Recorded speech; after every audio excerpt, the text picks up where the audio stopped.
Hey everybody, we're in Manila, Philippines. My name is Nico Ramos here with the Hall of Famer, Dirk Nowitzke. Here's Nowitzke. Dirk Nowitzke. Dirk.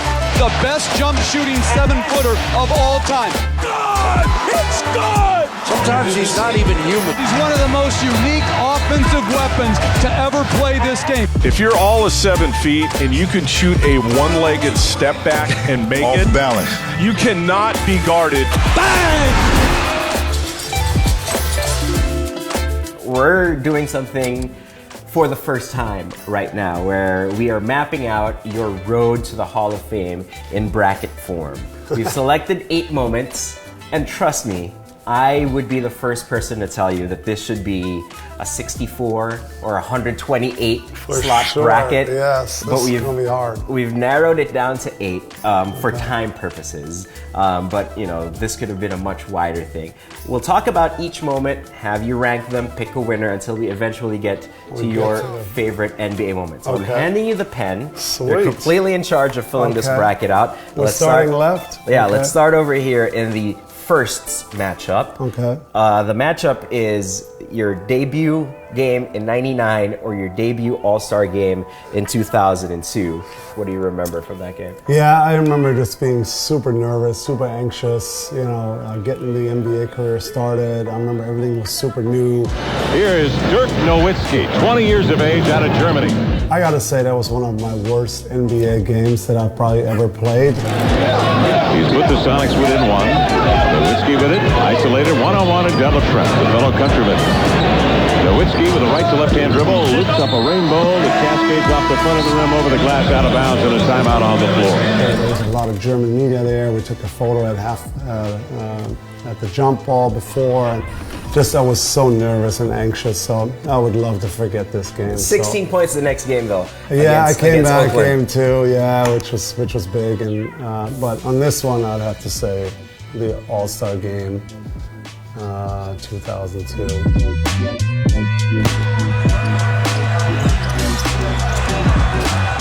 Nowitzke with the bucket, it counts, and the foul. 12 points, 8 rebounds, 3 assists. On the West team, where you're making your first All-Star game in the West. But this is when people really started to seriously consider changing the qualifications for All-Star because the front court slots, it got to a point where it was really insane. It was your first All-Star, but it started this long series of you, KG, Tim Duncan, C. Webb. In 2002, Karl Malone was also an All-Star. And then there was that guy, Shaquille O'Neal. A few years later, Yao's going to come in, and he's a perennial All-Star. It was hard. Is that not just the craziest run of big men, specifically maybe power forwards, all in the same conference? Yeah, we had an amazing run there in the early 2000s. I felt like everywhere I went, there was a great power forward matchup waiting for me, whether you went to Sac and it was Sharif Abdur-Rahim and Weber and Garnett, Zach Randolph later on. Elton Brand was in this All-Star game. Rasheed Wallace was a beast in Portland still at the time. I mean, anywhere you went in the West, I felt like there was a matchup waiting for you, and there was also part of the competition that you loved, and that was a great time. So it's super hard. I think that was the moment where I've gotten some respect. Before I didn't know any of these guys, and all of a sudden I'm in the same locker room with Kobe, KG, Shaq, Tim Duncan. Got to meet them all. That was an All-Star. Obviously, I've been in an All-Star game a few times, but I'll never forget my first one there in Philly, and so to be a part of that one in 2002 for the first time was fantastic.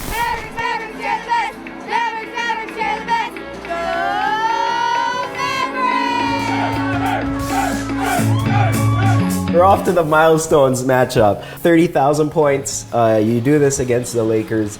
Larry Nance, who you scored the basket against in the second quarter, gave a quote and he said, "He's 7 foot, fading away, and can shoot. Good luck." Basically saying there's nothing he could do. Or you go game 1505, that's 2019 in Orlando. At the time you passed John Stockton for most games played. That put you in third at the time. Vince Carter has passed you since, you're fourth. But you do lead the most number of games played with just a single team, obviously the Mavs. Which one of these is a little bit more special to you? I would say 30K. That was just an amazing time. I remember there was a hype. They were counting down the last couple hundred points all the time. Then a funny story, actually, that day I come to shoot around the day of the Lakers game. Now, mind you, I was still like 20-something points away. 20. But at the time, I wasn't a 20-point scorer. So I come to shoot around. There's 30K shirts everywhere in the arena for all the fans for giveaways, and I'm like, I don't love this. I'm not sure if I could still score 20, right? So I actually remember telling the Mavs, I was like, I don't love this. And then they were like, hey, listen, this is your week. You're going to break it at some point, and if not, we're going to bring the same shirts back the next game. And then I kind of agreed, all right, well, just leave them there. And then almost had 20 already in the first quarter. 18 in the first quarter. And then, of course, there's a break in between the first and second quarter. The first play right away under the second quarter. So I didn't want to bring this up. I'm thrilled. I'm like, I'm about to do this. We run a play. I'm coming in the baseline. Whoo! Air ball. I'm like, oh God. I'm like, am I thinking too much? Okay, let's settle down. Sure enough, the next play, come right back down, and they give it to me on the block, and I'm like, I'm going to face him. If he doesn't really crowd me too much, I'm going to shoot over him. And so down low against Larry Nance Jr. Here it is.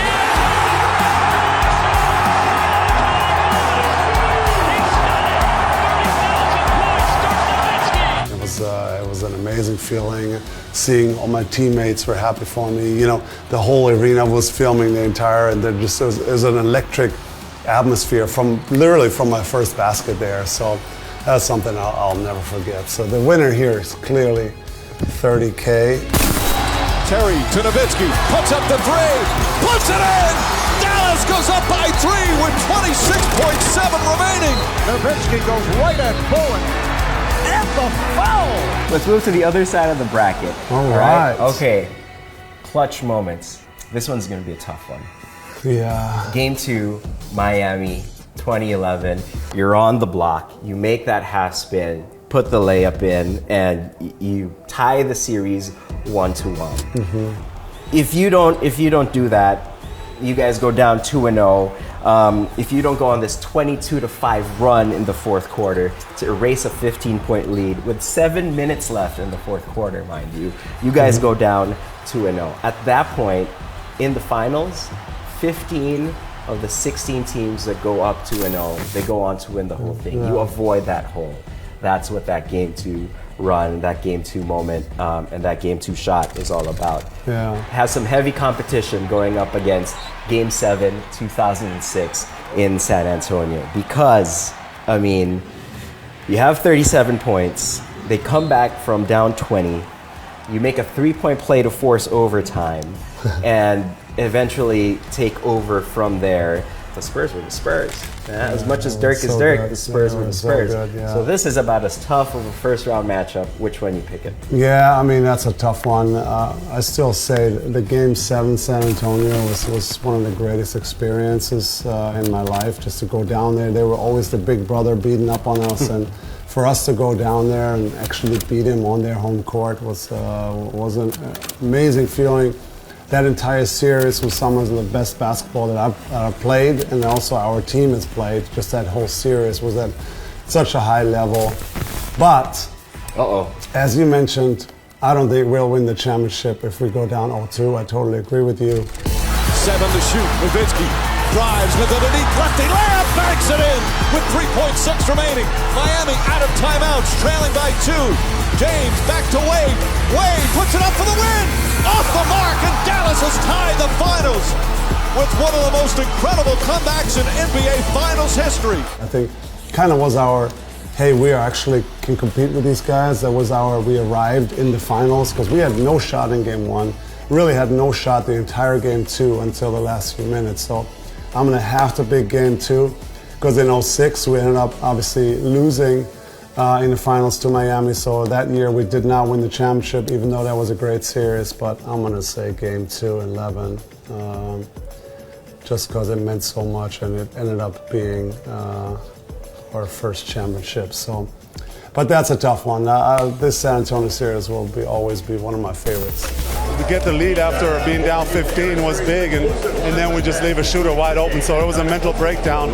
But you know, we still had a good position. We were 24 seconds. We had the ball. It's tie game, and they actually had a foul to give. So I think I went a little earlier, thinking it might foul, and then we have to take it out of bounds. But I was able to get by Bosch and make a layup that was big. We move on to the final first round matchup. We talked about you being a hero, avoiding a 2-0 hole. How about avoiding a 3-1 hole? Because that's what would have happened if you let your fever get to you in game 4. Much was said in the media about the fever that you had or maybe didn't have, depending on whose source you were asking. But I think as soon as the game started, any person on earth who's ever had a fever saw your face and was like, yeah, that dude's sick. Like, extremely sick. Nowitzke looks absolutely exhausted right now. As Doris Burke reported earlier, has a fever about 102. He won't use that as an excuse, but he looks exhausted. The one thing people don't remember about this is, yes, you had a fever. Also, you had a really gnarly finger. Like, was it a tendon that was broken? Yeah, I ripped the. See, this finger still hangs down. I gotta push it up every now and then. I tore the top of the finger in game. Didn't have to see it. Didn't have to see it, but okay. But you had this massive bandage on it, right? So add that to the fever. Going up against, I think, personally, one of your greatest performances ever on a basketball court. This was a religious experience. I remember watching you against a very, very tough OKC team in the West Final of that same year. Game 1, 48 on 12 of 15 shooting, 24 of 24 free throws, 6 rebounds, 4 assists, 4 blocks. I want the 4 blocks to be on record. Me too, 4 blocks. Which one you picking? I mean, another tough one. I remember just waking up that day before the fever game. So we just lost game 3 at home. I'm like, this game 4 is the biggest game of my life. If we go down 3-1, it's over. And then I practiced with my coach the night before as always. Went back to the gym, got some shots up, felt good. Had a good meal, went to bed. Wake up at about 4 in the morning, just drenched in sweat. I'm like, you gotta be kidding me. This is the biggest time of my life right now. Might never get to the finals again. And now I'm on game 4, on game day I'm sick, and I just couldn't believe it. And I didn't feel great that game, of course, but I gotta say the team really picked me up here in game 4, and we came out victorious. So. He's going too early. Drives underneath, layup, he puts it in! Nowitzke makes it a 3-point game. Timeout, Miami. But I would say game 1 on this one. I know if we lose this, but game 1 was a special zone I was in, I gotta say. We had swept the Lakers, so we had a good 8-9 days off. So I'm like, good, we can chill a little bit. My coach Holger had me in the gym. I think he gave me 1 day off. Then we were in the gym every night, working on rhythm, working on pull-ups, doing the whole, and then putting all that together in game 1 against OKC. That was one of the most fun games. You know, sometimes when you don't feel well, you don't shoot ball, you're a little tired, you're draggy. I could have played probably 2 or 3 games in a row that game, and that's just how I felt. I was in that zone. I felt like I couldn't miss, and everything I was tossing up was going in. And so I think I'd have to say game 1 OKC. Wow! Wow! Upset in the bracket. That is a tough one, but I do agree. If we don't win the fever game, we go down 3-1. It's over. But this game was definitely special. Unbelievable. And we have watched one of the most amazing shooting performances this game has ever seen. It's just amazing when you think a man this size can have such a touch. We're moving on to the second round. I'm not sure if this is going to get easier or this is going to get harder. All-Star game 0-2 versus the day you score 30,000 points. Which one is making it to this conference's finals? Well, I'd say 30K is over here. It was just such a special moment. I had friends and family in town. Not a lot of people obviously get to 30K. There's a lot of people that make the All-Star game, but there's only a handful of guys over the history of the league that got me to 30K. So that was a special moment. I'm gonna have, out of this, I'm gonna have 30K come out. All right, now this is a barn burner right here. I thought there was going to be a finals on finals affair, but sure. no, we're going Game 2, 2011 against what is a cartoon of a game. It really is just Cartoon. You are an. Okay. I'm not sure how much anime you watch, but you are an anime character in Game 1 against OKC. There's no right choice here. No. There's no wrong choice No either. wrong, yeah. I mean, I love Game 1 OKC, but I gotta say Game 2, that comeback and winning our first championship that year. So I gotta say Game 2 of 2011. We'll make that. Even though this is one of my favorite games I've ever played, of course. And this game, actually, all the way up to the last couple minutes, I didn't play that well. They were guarding me well in Game 1. Didn't shoot the ball well there all the way up to Game 2 into the last few minutes. And then we just kind of got some stops finally, sped the game up a little bit. Jet had some big shots and just finally crept back into this one. And then the finish of this, it's like, you know, at the end when I finally make the layup and D-Wade misses that shot from half court and you kind of, my teammates is running to me to high five me and when I see the video, it's almost surreal. I got this blank stare, like I'm not really even there in the moment. I'm kind of like, I'm happy, but I don't really want to celebrate too much because it's only 1-1, but I knew this was a big win, but I'm sort of in a trance. It's sort of super hard to explain, but it's still weird for me to look at it, the way I just stare through people. And that happened to you quite a bit during that 2011 finals run, didn't it? After wins. You know, after 06 when we lost the final, I'm like, oh, we're going to be in the finals every year now. We have a good team. I'm in my prime. And it took us basically 5 years to get back to that stage. So I wanted it so bad to win that year because, you know, like I said, we could never be on that stage again. So in that run, I was just on one. I was focused. I was hyped. I was just, yeah, I had that face a lot, I guess. Is that why no one could find you when you guys won the championship? You know, I had to run off. You know, once we did make that and the final buzzer sounded, I just wanted to be by myself for a couple minutes. You know, I had to just get my thoughts straight and think about all the people who helped me get there. And so I shed some tears in the back there and then came back out for the celebrations. Only fitting. Mama, there goes that man. Dirk Nowitzke sealing the deal. The Dallas Mavericks bench realizing that the jewelry is theirs. The Dallas Mavericks are NBA champions. The first title in franchise history. The emotions of Dirk Nowitzke. What he's always dreamed of. Hoping to have another chance after the bitter loss in 2006. An unlikely playoff run capped off by Dallas upsetting LeBron James, Dwayne Wade, and the favored Miami Heat.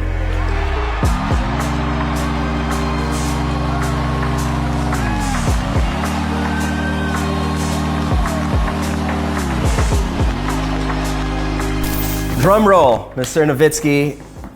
The day you hit 30K or Game 2 against the Miami Heat in the 2011 finals, which one is your favorite? I mean, that's NBA got to moment? be Game 2 of the 2011 finals. That was when we won our first chip and our only championship for the Mavericks. And that started that whole, run for us there in the finals. And so, I mean, 30K was a special moment, of course, but I was already older at that point. Game 2 was the one that why I think we won the championship, why we came back and stealing Game 2. So I do see that all the time. Obviously, when people show a couple highlights, they always show Game 2, when that layup to win it, and the 3 before to go up 3, and so that was a fun game, and so that I would pick that out of these moments. I would say Game 2, 2011 in finals. This is Dirk Nowitzke's Road to the Hall of Fame bracket. Boom! He's picked the winner. You got it. Folks.